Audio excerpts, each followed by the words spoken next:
2018 সালে যখন ডাকসু ইলেকশনে আমি অংশগ্রহণ করি, আমার মা আমাকে মুখের উপর বলেছে, the door is close for you.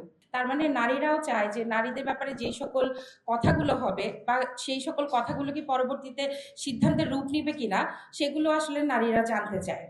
তো আপু আমাকে যে প্রশ্নটা করেছে যে ঐক্যমত্য কমিশনে 5% নারীদের অংশগ্রহণের যে ব্যাপারটা, এটাতে প্রত্যেকটা দলই কিন্তু একমত হয়েছে।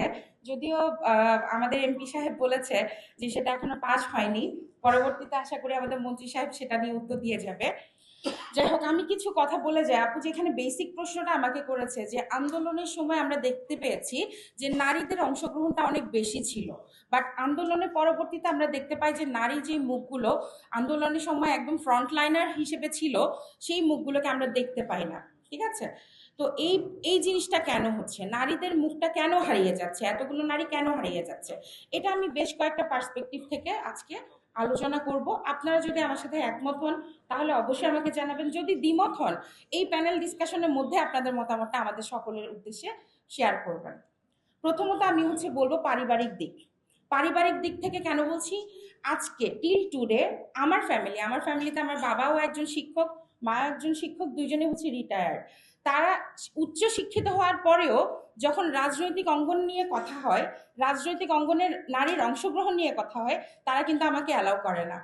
2018 সালে যখন ডাকসু ইলেকশনে আমি অংশগ্রহণ করি, আমার মা আমাকে মুখের উপর বলেছে, the door is close for you.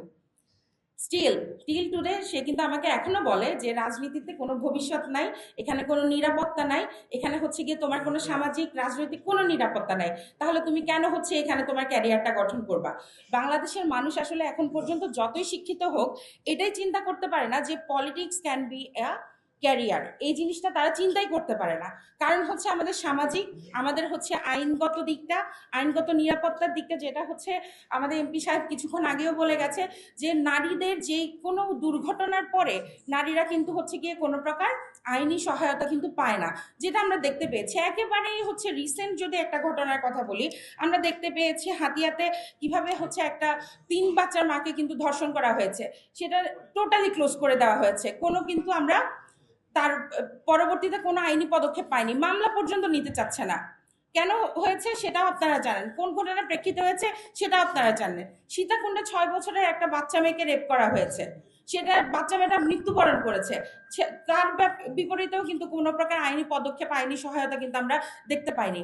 হ্যাঁ, তার মানে পারিবারিক দিক থেকে একটাই যদি আমরা ইনসিকিউরিটির কথা বলি, সেটা একটা ইনসিকিউরিটি যে সোশ্যাল, এবং গিয়ে যে লিগাল যে সিকিউরিটি, সেটা বাংলাদেশে এখন পর্যন্ত নারীদেরকে এনশিওর করতে পারেনি, যার কারণে পরিবার থেকে মূলত রুট থেকে নারীদেরকে এই যে রাজনীতিতে অংশগ্রহণ, এটা কিন্তু একসেপ্ট করা হচ্ছে না। সেকেন্ড যে পয়েন্টটা আমি বলবো সেটা সামাজিক দিক। সামাজিক দিক, আমি যদি এখান থেকে র্যান্ডম একজনকে চুজ করি, আপনারা কি দাঁড়াবেন? ম্যাম আপনি প্লিজ, আপনি ম্যাম সেকেন্ড সেকেন্ড ইয়াতে যিনি আছেন, জি জি sure, ya ma'am. By profession আপনি কোন প্রফেশনে আছেন?